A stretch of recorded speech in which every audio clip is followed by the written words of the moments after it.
আসসালামু আলাইকুম everyone, welcome back to my channel. আজকের পর্বে ভিডিও দেখার জন্য সবাইকে আমন্ত্রণ জানাচ্ছি। আজকে আমি তৈরি করে দেখাবো চিকেন পিৎজা রেসিপি।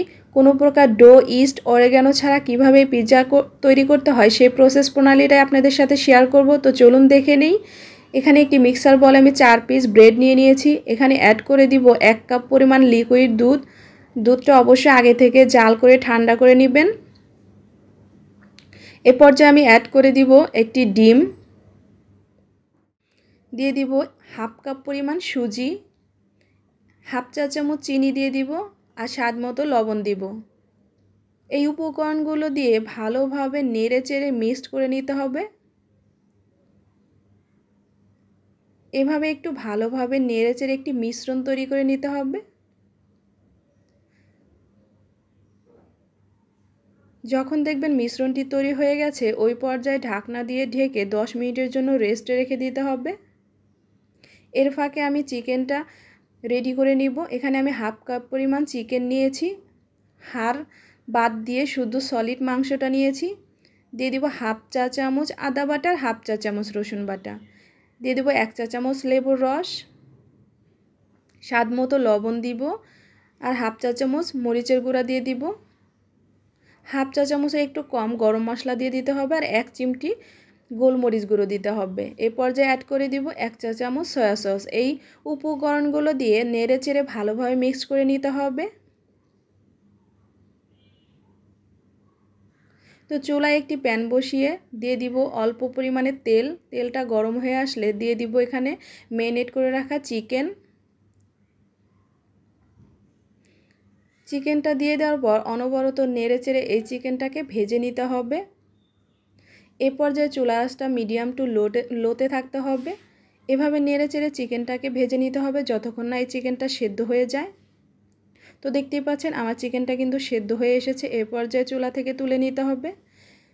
তো আবারও ফ্রাই প্যান গরম হয়ে আসলে দিয়ে দিতে হবে সেই মিক্সড করে রাখা মিশ্রণটি। এ পর্যায়ে কিন্তু চুলার আঁচটা একদম লোতে রাখতে হবে। একটি স্প্যাচুলারের সাহায্যে এইভাবে ছড়িয়ে দিতে হবে।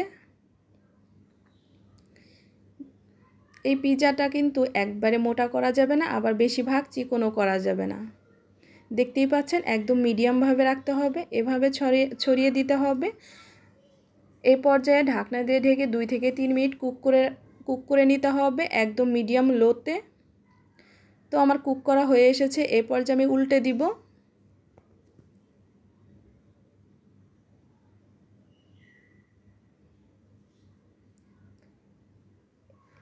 এই পর্যায়ে কিন্তু চুলার আঁচটা একদম লোতে রাখতে হবে।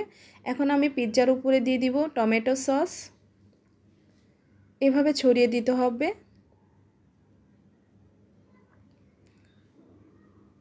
পুরোটা পিৎজাতেই এই টমেটো সসটা দিয়ে দিতে হবে।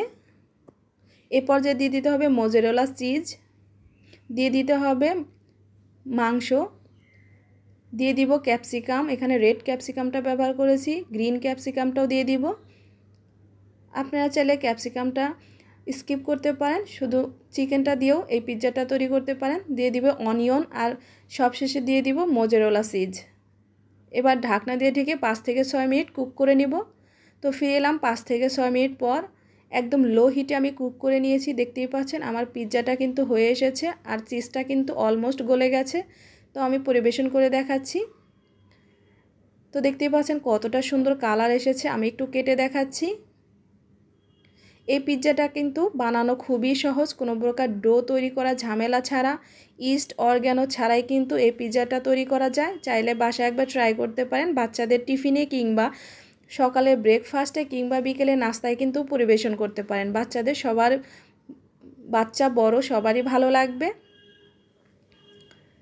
একদম ঝটপট একটি নাস্তা রেসিপি। আশা করছি সবার কাছে ভালো লেগেছে। আর ভালো লাগলে আমার চ্যানেলটি সাবস্ক্রাইব করে পাশেই থাকবেন। আজকের ভিডিও এই পর্যন্তই।